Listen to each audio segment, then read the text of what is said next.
my first question in therapy session is, have you got any erectile dysfunction, or is there something broken? That's the first question. My first question. I'm like, why are you taking this nonsense? I love her. I go, no, this has nothing to do with love. There's something broken in your sexual performance. I know that for a fact. Well, I was addicted to pornography, and I do sometimes get erectile dysfunction. And she's the only person that can make me ejaculate. I'm like, there you go. You are not confident with replacing her because you don't want to go through the embarrassment again. Wow. And I know it because of the energy they give that woman. It's that small d energy, like, please, you can treat me badly, you can cheat on me, no problem, I'm going to stay with you no matter what. That only comes when there's something broken, because a man's because do you know what made me realize this? And I blame black men for this. Because I used to be walking down the street in London, this is obviously when I was younger, and there'd be like, other guys would come to me and they're super nervous around me and blah, blah. And then I'd get a homeless black guy be like, girl, what are you doing tonight? And I'm like, where's all this confidence coming from? And I couldn't understand it. He would approach me. BD energies. And I'm like, what's wrong with you? How dare you come up to me? That black dominant energy.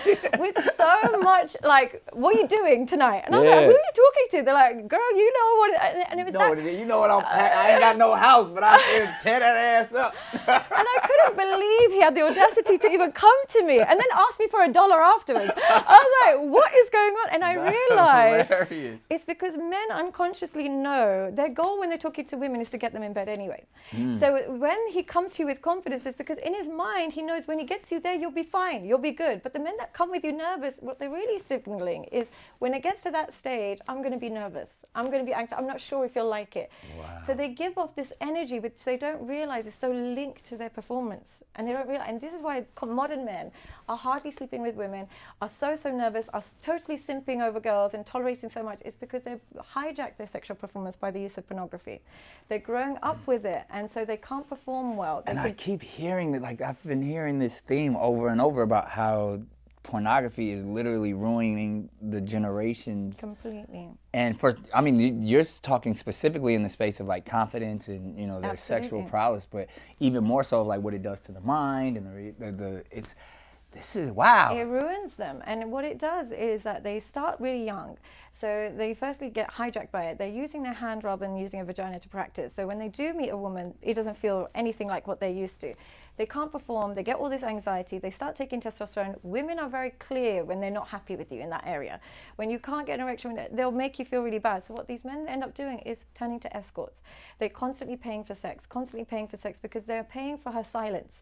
They're paying for her lack of feedback. They don't want her to say, that was shit. They want it, so they're paying for her lack of feedback. That's what they're truly, and then they'll say, oh, we're just paying her to leave. And I was like, that's not true. You would beg her to come back if you could. If you could afford her, you should be there every day.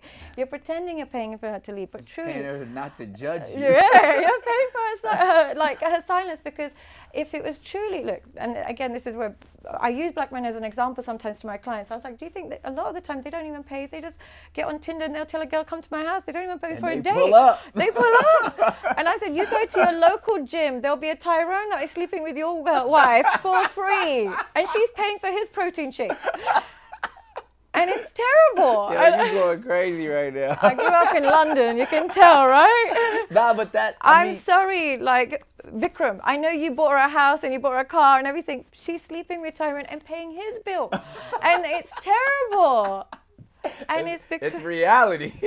You pay for a woman's silence when you're paying for escorts. You're paying for her not to judge you.